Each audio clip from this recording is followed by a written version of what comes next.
Hello mga kabayan, ito po ang inyong Junjun at meron naman po tayong isang video na kung saan tayo po ay magre-react.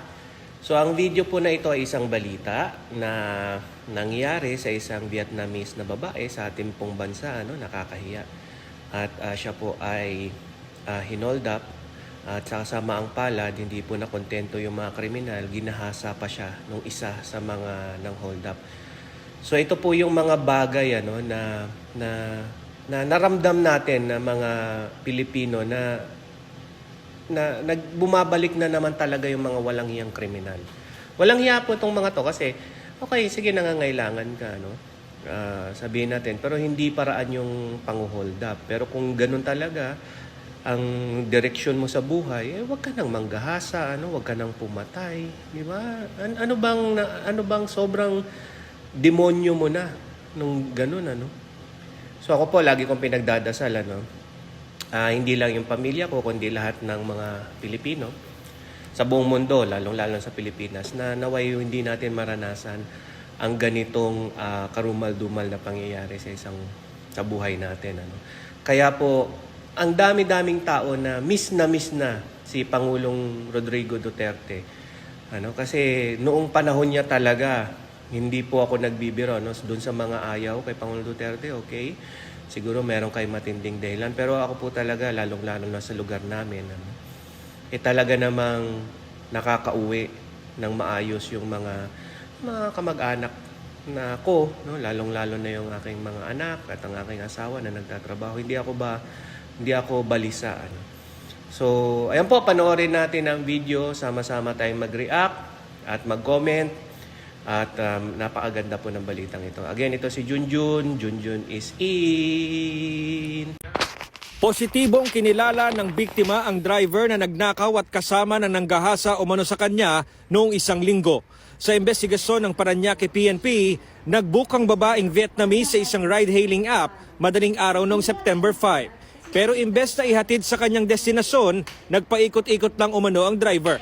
Tapos, somewhere, dun sa pinagpaikot-ikotan sa kanya, may sumakay na isa pang lalaki. Tapos yung lalaking yun, kinuhan lahat ng gamit niya, yung kanyang pera, ganun din yung cellphone niya. Nasa 35,000 pesos ang tinangay ng mga sospek. Pero hindi pa umano nakontento ang kasama ng driver. Ni-rape niya yung ating victim na babae. Tapos after na magawa yung panggagahasa at pagnanakaw, idrinap siya din sa Along Parañaque. Agad nagsumbong ang biktima sa pulisya. Sa backtracking ng mga pulis, nakita ang plaka ng sasakyan ng suspect na driver. Nakilala rin siya sa lisensyang pinakita niya sa security noong sinundo niya ang biktima. Natunton at naaresto ang suspect sa Cabuyao, Laguna nitong Sabado. Na-recover din ang sasakyang ginamit sa krimen. Nakuha sa loob ang cellphone ng biktima, isang pocket knife, wallet at kalibre 45 baril. Aminado siya na ginawa niya yun, pero yun nga, yung pangre-rape is hindi naman siya kasama. Kumbaga si alias Pogi lang yung nanggahasa doon sa victim. Patuloy na pinaghahanap ang kasabwat ng driver. Inaalam naman ng PNP kung may iba pang nabiktima ang mga sospek. Maharap ang sospek sa reklamong robbery with rape at paglabag sa RA 10591 o Comprehensive Law on Firearms and Ammunition Regulation Act. Jeff Caparas, ABS-CBN News. So ayan nga po mga kabayan, napanood na natin yung video. So nakakalungkot at nangyari sa babaeng Vietnamese na to. At doon sa gumawa nito, hindi ko nasasabihin sana makonsensya ka kasi wala ka talagang konsensya.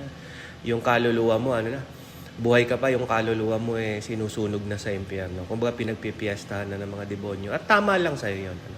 Tama lang sa'yo yun. Ngayon, ako ayokong magpaka-ipokrito, At sabi ng iba, human rights, ganito ba? Oo, naintindihan ko yun dun sa mga inosente. Pero dyan sa mga kriminal, sabi nila kahit kriminal may karapatan yan, karapatang pantao yan. Naintindihan ko rin yun po.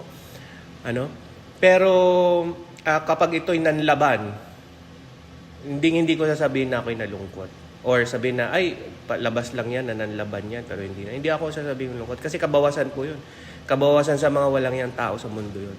Huwag na tayo magpaka-ipokrito, huwag na tayo magpakalinis. Kung kinakailangan na, kasi, tayo mga Pilipino, ganun hindi, mahalaga ang buhay, ganyan. Pinatay, kunyari, minasakir na yung buong pamilya mo, buong mo, hindi mo maintindihan ang sakit na mararamdaman nila eh. Kaya mas maigi na sumakabilang buhay na rin ng mga ganitong kriminal. Ano? Lalo't pag umano sila ng laban sa batas, huwag na tayo magpaka-ipokrito na sabihin natin na ano tayo, pro-life. Pro-life talaga tayo. Doon sa mga taong karapat-dapat mabuhay. Pro-life tayo doon. Pero doon sa mga kriminal na ganito, nanggagahasa ng hold-up, no? Nagmamassacre, o ano-ano pang mga kawalangian, dapat dapat sunduin na sila ni Satanas. Yun lang po. Yun lang ang masasabi ko dyan. Papakatotoo lang po ako. Salamat po. Again, this is Junjun. Junjun is out.